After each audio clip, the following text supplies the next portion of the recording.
So far, to speed up the development process, we used our database in memory mode. So every time we run the application or the tests, we have clean database which is forced to be up to date with our latest model definitions. But in production, we cannot go with that. Our database must be stored and kept as it is. We must not be losing data just because we restarted the application. To remind why did we choose to go with this way until now, let's practice a failing condition.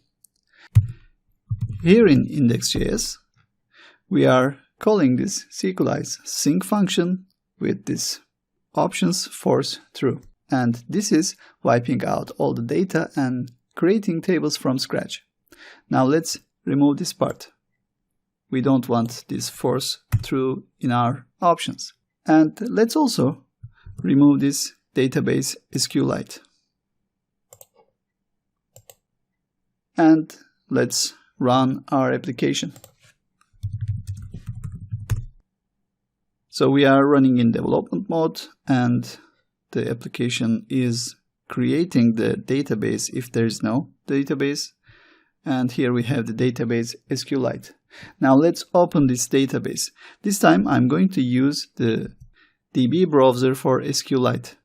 The extension in VS Code is not robust and you may be seeing failures while you are trying to browse the tables. So I'm going to use this one. So opening the database, it's here, the database SQLite. And let's check the users table. Here we have these 25 entries in this table and we have these columns, the inactive activation token created and the others. And these users are being created here in this add users function. After the database is initialized, we are adding these users and we are setting the values for each of the fields. Now let's stop the application and let's update our user model. Let's add a dummy field for this model. Let's say it is dummy and the type is Sequelize string. This is just for the demonstration of how the force true is changing the behavior of the database creation. So saving this one and running the application once again. So application is running. Now let's go to our DB browser for SQLite again. Let's close the database first and open it once again to make sure we are loading the data from scratch.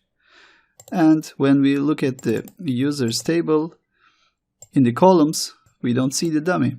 So it is not added to our database. And let's go back to our index.js and let's add this force true and saving this one. Our application is restarting. And let's go to the DB browser. Let's close this one again and open the file once again. And let's browse the users table. And this time here we have the dummy column added to users table. So to reflect the latest model changes to database, we used this approach, but this is not suitable way for the production. Now let's remove this dummy field. So in production, we are not going to use this force true, but we need to keep our database schema to be up to date with our latest changes. Now stopping this application and closing this window for now, saving the changes.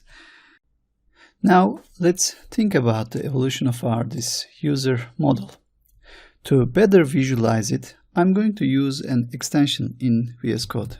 It is this git file history. You can just search it and install it if you like. So in this user object,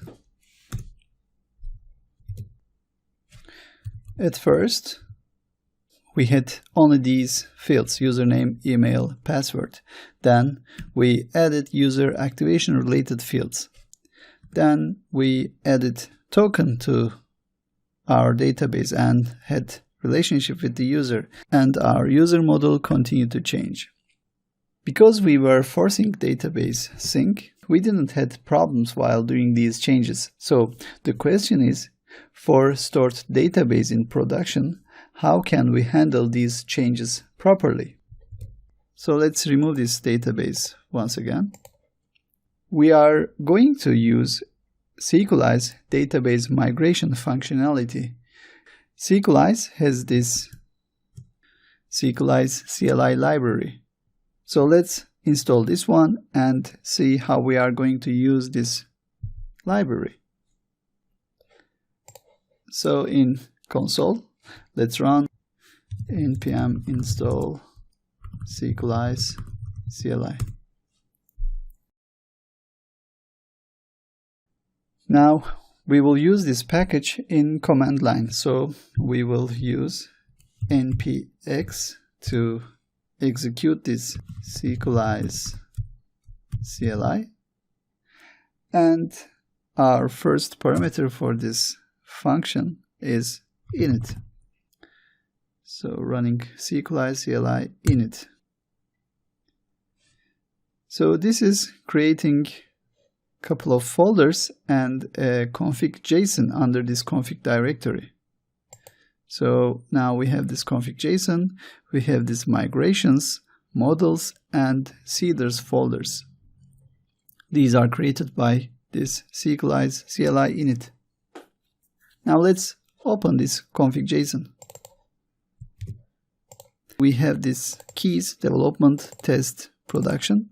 These are the environment definition, and it is matching to ours. If we would have the environment as, let's say, dev, then we would be adding dev to here. And each of these environments has their own database connection. So we are going to use this one for development, so removing the others, and let's update this development object to have our development database connection. For that, we can use this development.js, and let's copy this part, the database, username, password, dialect, and storage, and pasting here. So we have this dialect to be SQLite, and we have this database to be Hoxify, removing this one, and we will have the username. This is the username, and the password is db-p4s, and finally we will have the storage, which is this one.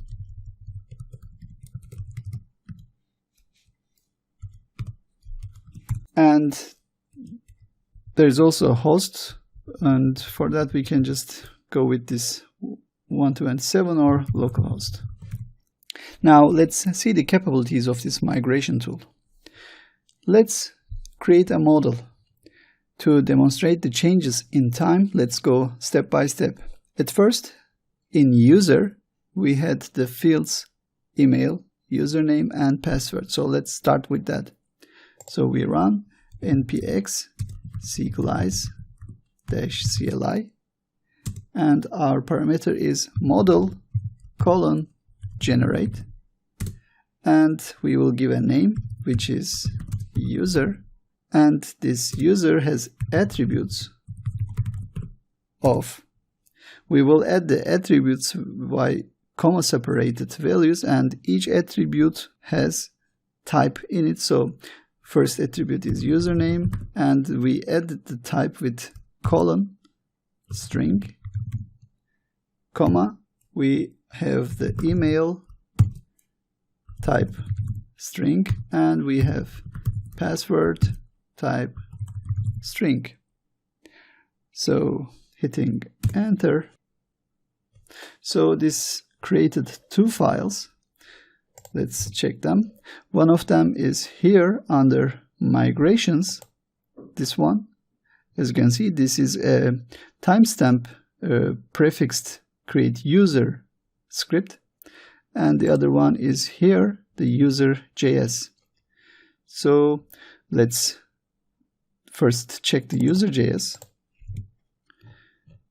And here, let's format this one. And here we see we are having a class extending model, and it is initiated with this username, email, password. So it is almost identical with our user model. And let's check the other file, which is this one, this migrations file. And in this one, we have this up and down functions. And this means when we run the migration, the up script will be run. And in the script, we are creating a table of users, and it has these fields, ID, username, email, password. And the down function is when we undo that migration. So when we undo the migration, it's going to drop this user table. We don't have the database here, so let's create it via this Sequelize CLI migration functionality. We have this migration script here, this one, and we expect this to be creating the database for us. So we will run npx Sequelize CLI, and our parameter will be db:migrate.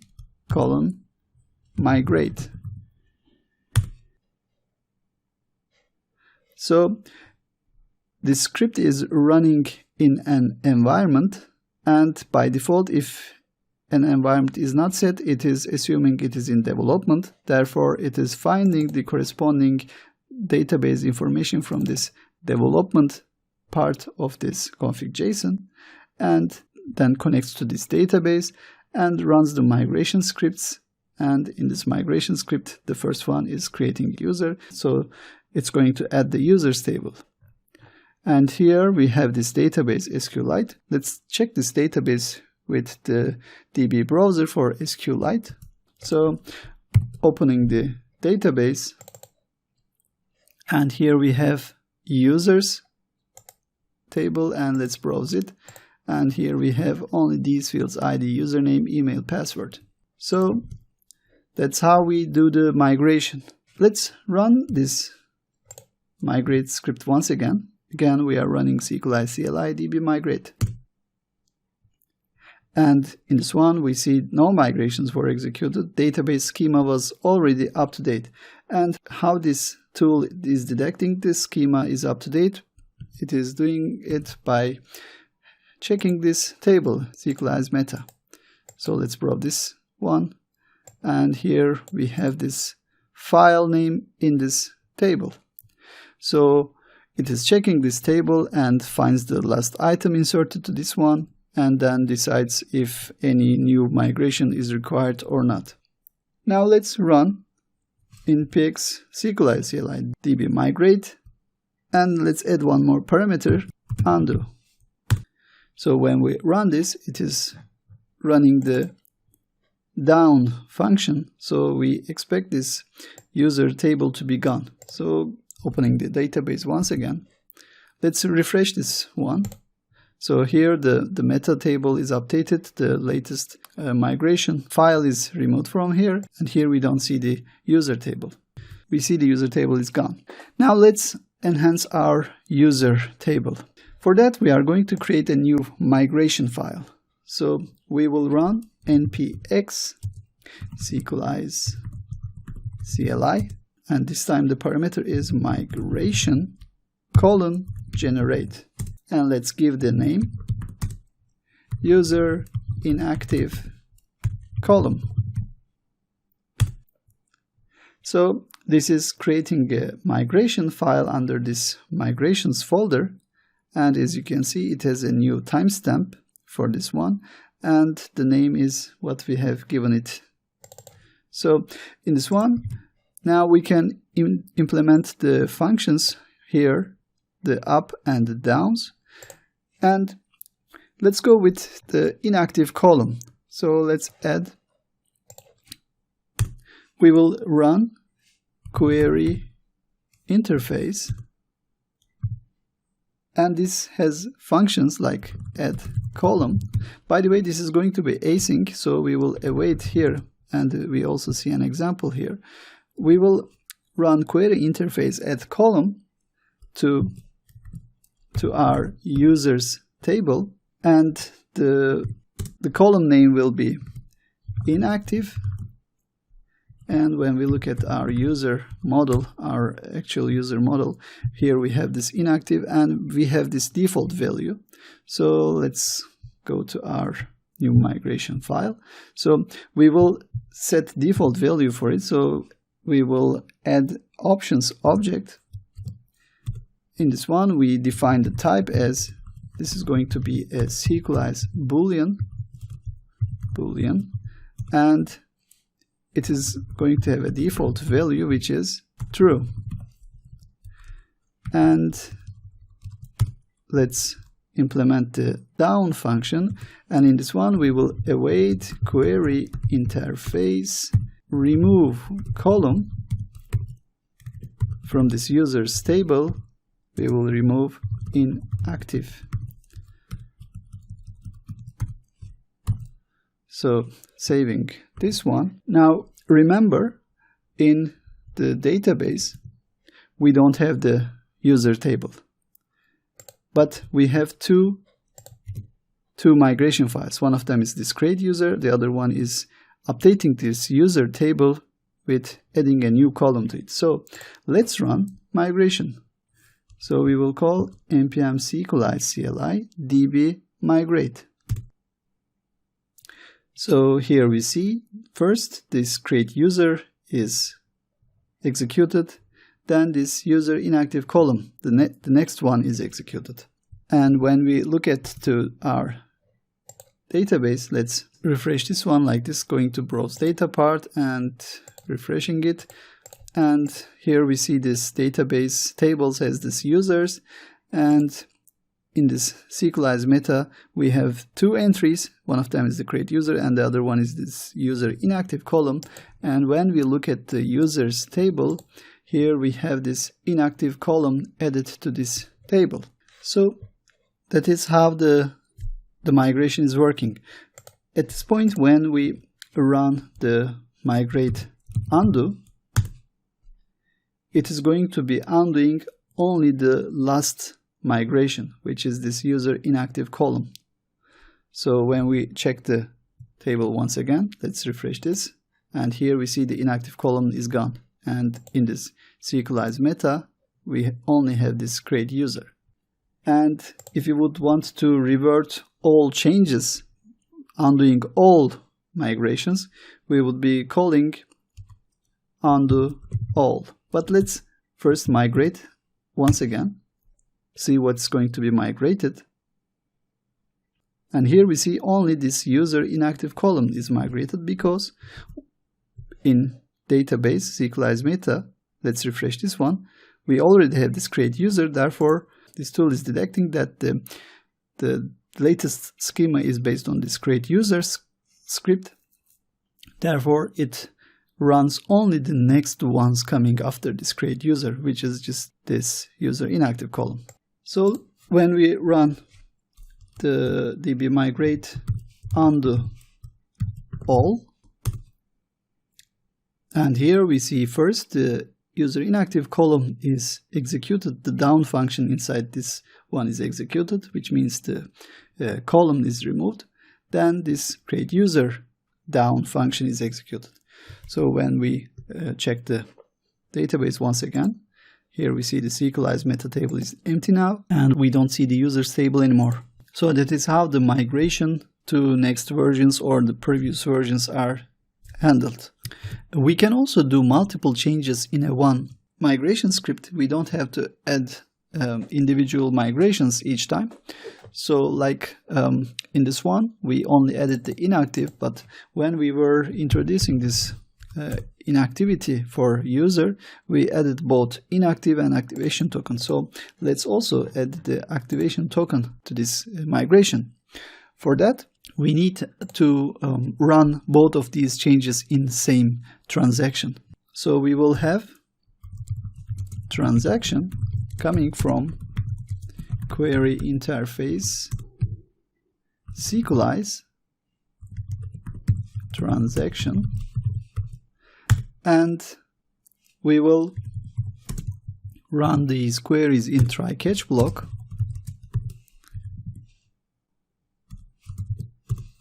Let's move this one inside try.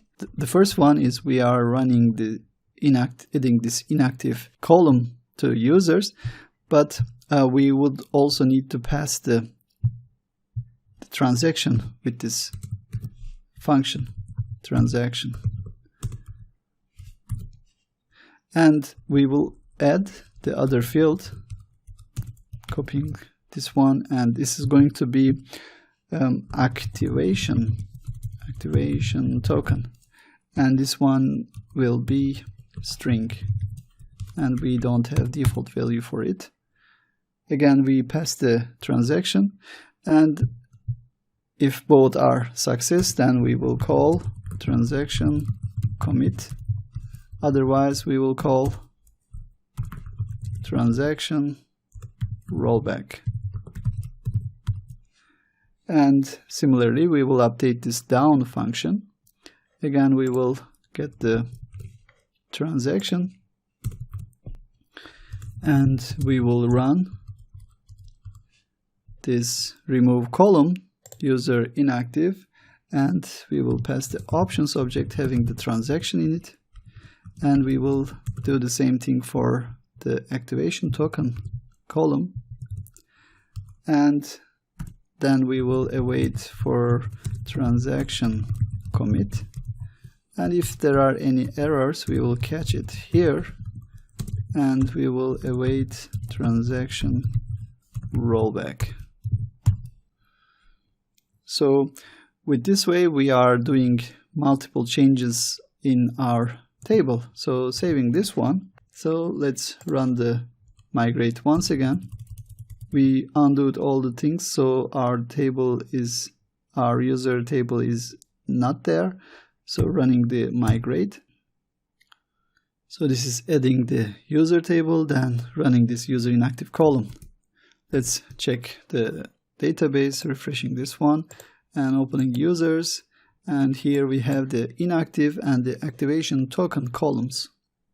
So we have our table with the latest changes. Now we have seen what migrations are and what models are. The migration is the most important thing for us. We will not be working with models. We already have them in our project, and it is not required to have the models for running these migrations. So removing this models folder, and the last one, we have this seeders, and in this folder we will add the files just like the migration scripts, and in them we can do the bulk insertion. So let's create a seeder file. For that we will run npx sequelize CLI seed :generate, and let's set the name as add users. So it created a file here, and we were creating users in this index.js. Here we were looping and adding the users. Now we can move this functionality to this seeder file. So opening this seeder, let's close the others and let's open the index.js. Now we can just copy this part. We don't need token service, but let's copy it anyway. And pasting here, we are going to use bcrypt. And now in this query interface, we have this example of insertion bulk insert to this table, and there is array and the object. So we will do same thing. Let's create 25 users. First, let's have this hash, and we will add users. So let's say we will have users array, and in this loop we will, let's say, a loop to 25, and we are not going to use user create this time, but we will just push this object to user array. So we will call users push this object, and this is user name and email, and for inactive, let's say it is false, all users will be active, and we set the hash. And since we have the fields of created at, let's check it from the database, created at and updated at, we have to set values for them, because let's check this create user, and here we have this created at and updated at, and they are not allowed to be null. So that's why we have to provide value for them. So we will set created at as new date, and also we will have updated at with this new date. And then we will await query interface bulk insert to users table this users array, and it is also looking for a third parameter, which is an empty object. So we have this up. Now let's remove this one, and let's also add the down version. In this one we will just await query interface bulk delete users with null and empty object. So saving this one, and let's run this. We will run npx Sequelize CLI, and we will pass the parameter db colon seed colon all. So it is running the scripts, and when we check the database here, let's refresh this one, and here we have the entries for the user table. Now we can remove this add user functionality from this index.js. We no longer need that, and let's remove this part also, and removing the user and bcrypt dependencies. So that's how the Sequelize CLI is working, and we will introduce it to our npm scripts to automate whole process. We are not going to run the scripts manually like we have seen here. Consider this one as just a practice to see the capabilities of this library. Finally, let's organize these Sequelize scripts with a better folder structure. Currently, these database related files are under root directory, and it is mixed with other folders. Let's extract this into its own folder. For that, we will create a new file .sequelize rc, and in this file we need path from this Node library, and we will export an object, and in this object for the config JSON we will get the path of, we will have a database folder, and our config file will be under that folder, and the file name will be config JSON, and we will have models-path, and this one also be similar, and it's under database models, and we will have seeders path, seeders, and we will have migrations path. So let's create a folder in our root directory, call it database. This is the folder name we used in our Sequelize RC. And let's move this migrations, seeders,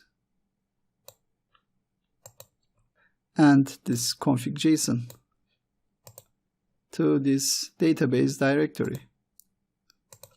Let's see if it's working properly. Let's remove this database SQLite and let's run npx sequelize CLI db migrate.